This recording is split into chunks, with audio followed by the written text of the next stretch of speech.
So that's Johnny Depp, of course. And that's Johnny Depp's shoulder. And that's Johnny Depp's famous shoulder tattoo. Some of you might know that in 1990, Depp got engaged to Winona Ryder. And he had tattooed on his right shoulder, Winona Forever.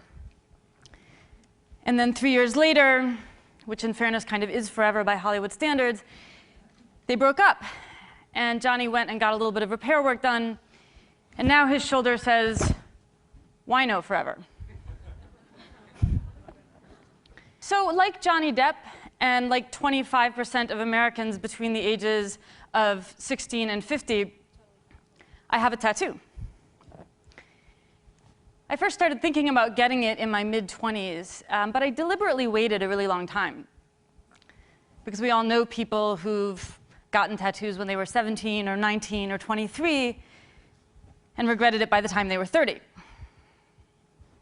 That didn't happen to me. I got my tattoo when I was 29, and I regretted it instantly. And by regretted it, I mean that I stepped outside of the tattoo place.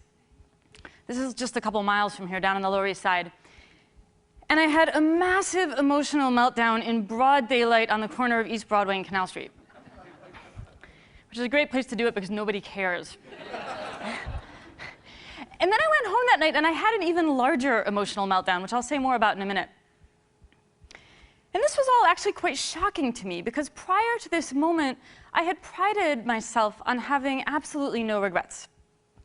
Now, I had made a lot of mistakes and dumb decisions, of course. I do that hourly. But I had always felt like, look, you know, I mean, I made the best choice I could make given who I was then, given the information I had on hand. I learned a lesson from it. It somehow got me to where I am in life right now, and okay, I wouldn't change it. In other words, I had drunk our great cultural Kool-Aid about regret, which is that lamenting things that occurred in the past is an absolute waste of time, that we should always look forward and not backward, and that one of the noblest and best things we can do is strive to live a life free of regrets. This idea is nicely captured by this quote: "Things without all remedy should be without regard. What's done is done."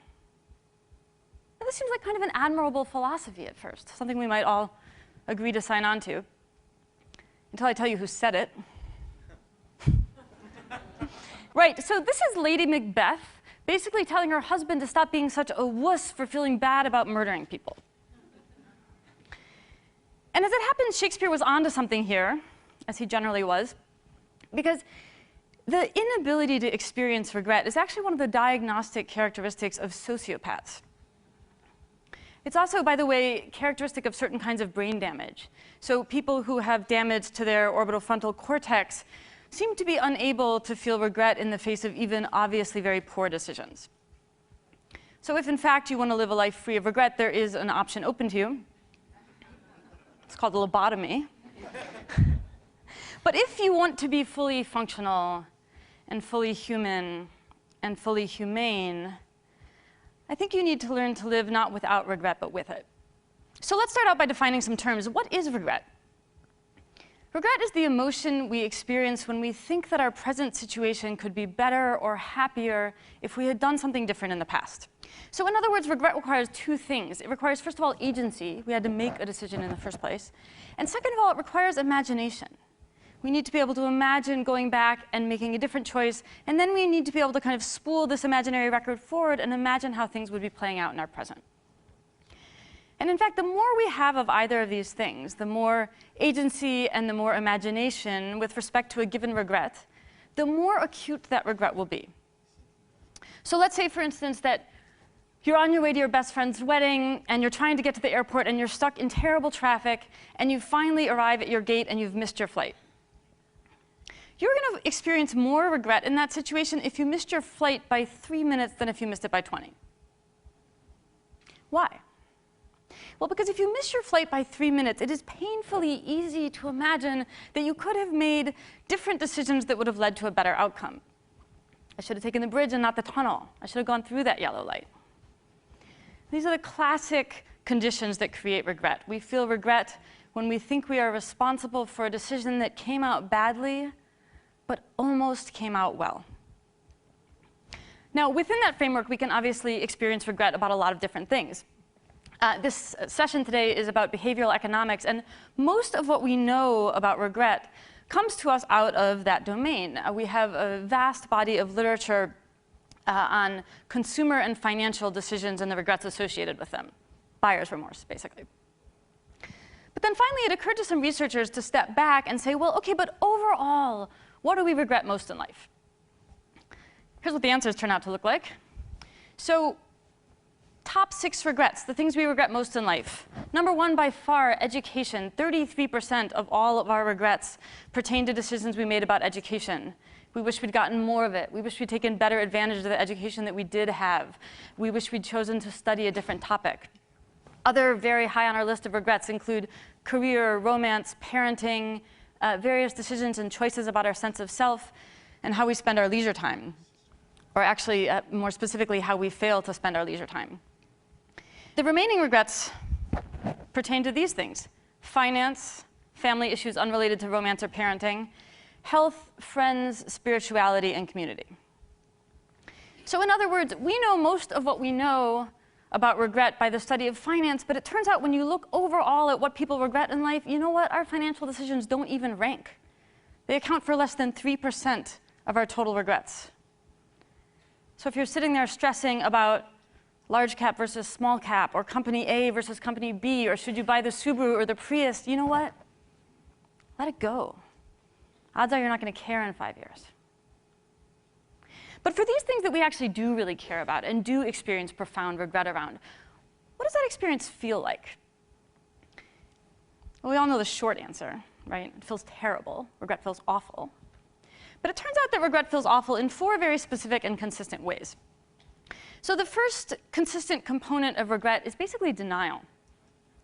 When I went home that night after getting my tattoo, I basically stayed up all night, and for the first several hours, there was exactly one thought in my head, and the thought was, make it go away. This is an unbelievably primitive emotional response. I mean, it's right up there with, I want my mommy. And we're not trying to solve the problem. We're not trying to understand how the problem came about. We just want it to vanish. The second characteristic component of regret is a sense of bewilderment. So the other thing I thought about there in my bedroom that night was, how could I have done that? What was I thinking? It's this real sense of alienation from the part of us that made a decision we regret. We can't identify with that part. We don't understand that part. And we certainly don't have any empathy for that part, which explains the third consistent component of regret, which is an intense desire to punish ourselves. That's why in the face of our regrets, the thing we consistently say is, I could have kicked myself. The fourth component here is that regret is what psychologists call perseverative. To perseverate means to focus obsessively and repeatedly on the exact same thing. Now, the effect of perseveration is to basically take these first 3 components of regret and put them on an infinite loop. So it's not that I sat there in my bedroom that night thinking, make it go away. It's that I sat there and I thought, make it go away, make it go away, make it go away, make it go away. So if you look at the psychological literature, these are the 4 consistent defining components of regret. But I want to suggest that there's also a 5th one. And I think of this as a kind of existential wake-up call. That night in my apartment, after I got done kicking myself and so forth, I lay in bed for a long time, and I thought about skin grafts. And then I thought about how much as travel insurance doesn't cover acts of God, probably my health insurance did not cover acts of idiocy. In point of fact, no insurance covers acts of idiocy.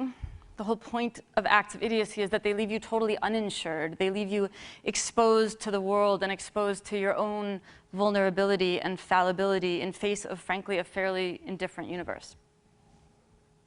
This is obviously an incredibly painful experience. And I think it's particularly painful for us now in the West, in the grips of what I sometimes think of as a Control-Z culture. Control-Z like the computer command, undo.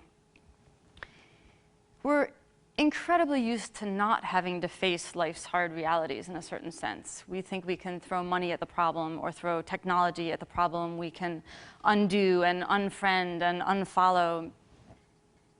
And the problem is that there are certain things that happen in life that we desperately want to change, and we cannot.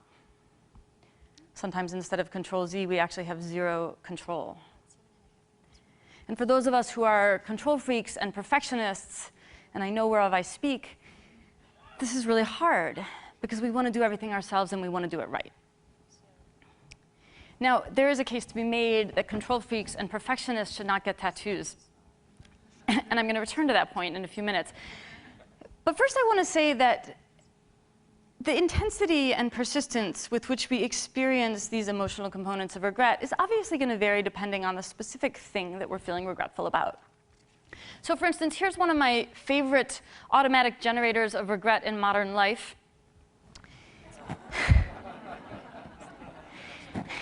Right? And the amazing thing about this really insidious technological innovation is that even just with this one thing, we can experience a huge range of regret.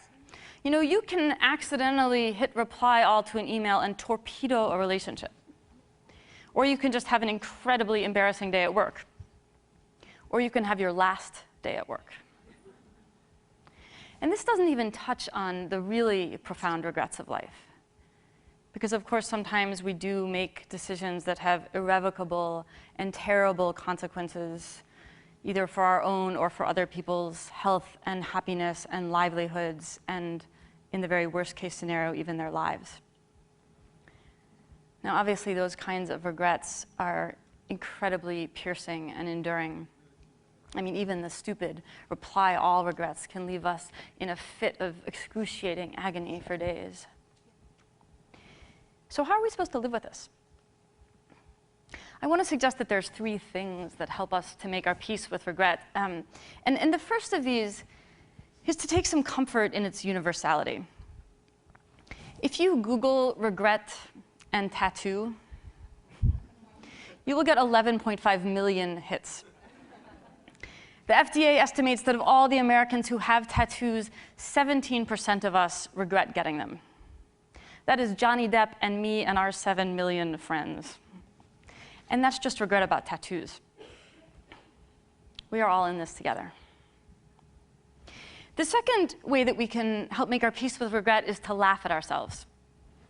Now, in my case, this really wasn't a problem because it's actually very easy to laugh at yourself when you're 29 years old and you want your mommy because you don't like your new tattoo.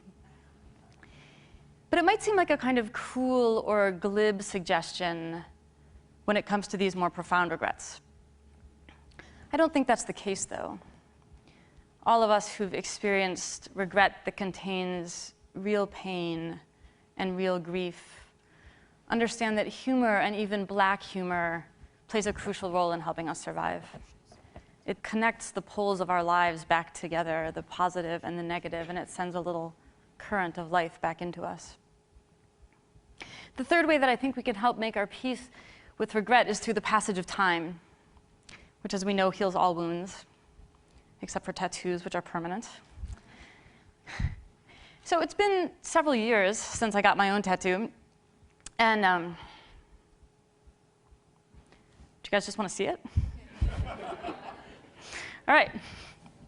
Actually, you know what? I should warn you. You're going to be disappointed, because it's actually not that hideous. Right? I didn't tattoo, you know, Marilyn Manson's face on some indiscreet part of myself or something. When other people see my tattoo, for the most part, they like how it looks.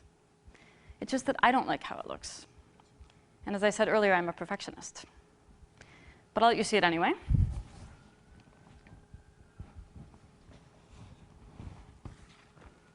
This is my tattoo. I can guess what some of you are thinking. So let me reassure you about something. Some of your own regrets are also not as ugly as you think they are. I got this tattoo because I spent most of my 20s living outside of the country and traveling. And when I came and settled in New York afterwards, I was worried that I would forget some of the most important lessons that I learned during that time. Specifically, the two things I learned about myself that I most didn't want to forget was how important it felt to keep exploring, and simultaneously how important it is to somehow keep an eye on your own true north.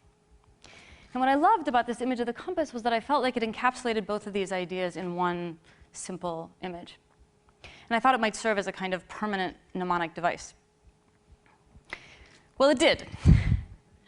But it turns out it doesn't remind me of the thing I thought it would. It reminds me constantly of something else instead.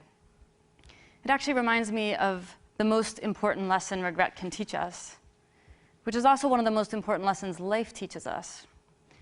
And ironically, I think it's probably the single most important thing I possibly could have tattooed onto my body, partly as a writer, but also just as a human being. Here's the thing.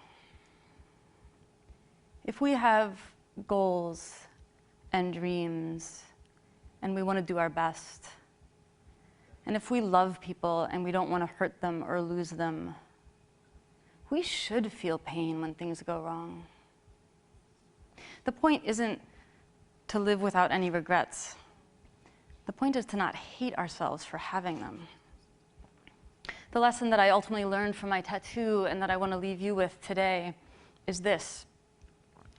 We need to learn to love the flawed, imperfect things that we create and to forgive ourselves for creating them. Regret doesn't remind us that we did badly. It reminds us that we know we can do better. Thank you.